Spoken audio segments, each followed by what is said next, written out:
साथियों नमस्कार। कृषि बाजार भरतपुर से मैं हरपाल सिंह।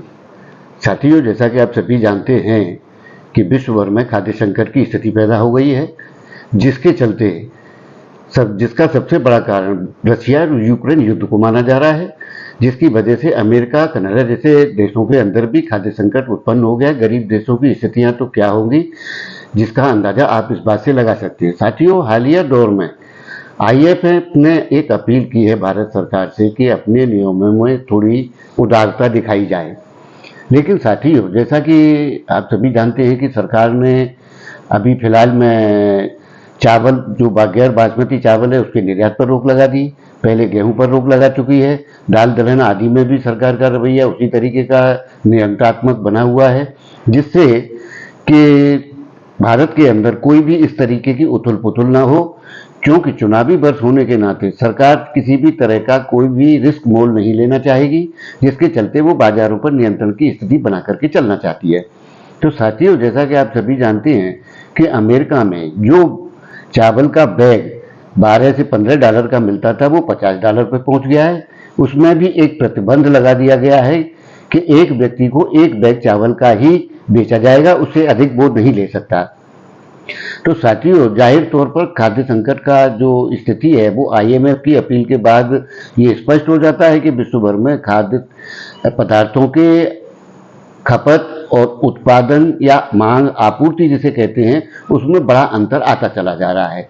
बताया जा रहा है कि अमेरिका के स्टोर जो है खाद्यान्न पदार्थों से खाली होते चले जा रहे हैं, तो अफ्रीकी देशों का अंदाजा आप खुद ही लगा सकते हैं। तो साथियों, ऐसे में बड़ी भूमिका बन जाती है भारत सरकार की। भारत सरकार एक बड़ा प्लेयर हो जाती है, क्योंकि भारत सरकार के पास करीब करीब 4 करोड़ टन चावल का स्टॉक है और गेहूं का पर्याप्त मात्रा में भी सरकार के पास स्टॉक है, जिसके चलते क्योंकि सरकार ने एक गली निकाल रखी है। साथियों, जैसा कि आप सभी जानते हैं कि सरकार से सरकार को आयात निर्यात बराबर खुले हुए हैं।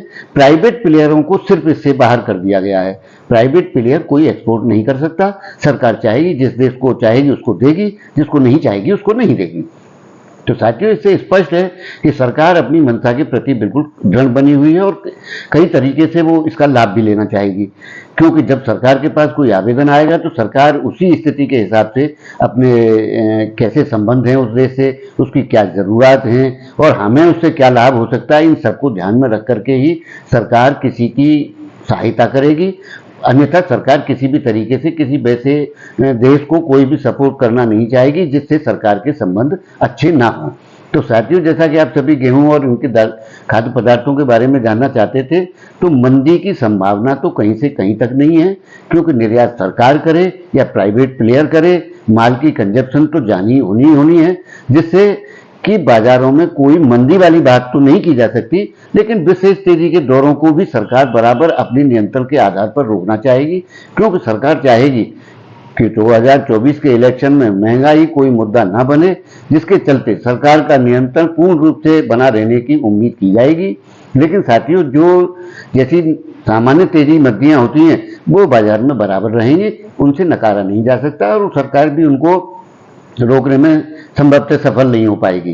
क्योंकि गुड्स तो गुड्स है, वो खेत में ही पैदा होगा, फैक्ट्री में अनाज पैदा नहीं होता। जैसे कि लोग कहते हैं कि गूगल से रोटी डाउनलोड नहीं होती, तो वही स्थिति है। तो साथियों, आपको ये वीडियो हमारा कैसा लगा हमें कमेंट बॉक्स में अवश्य बताएं। तब तक के लिए कृषि बाजार की ओर से आप सभी का बहुत बहुत आभार, धन्यवाद।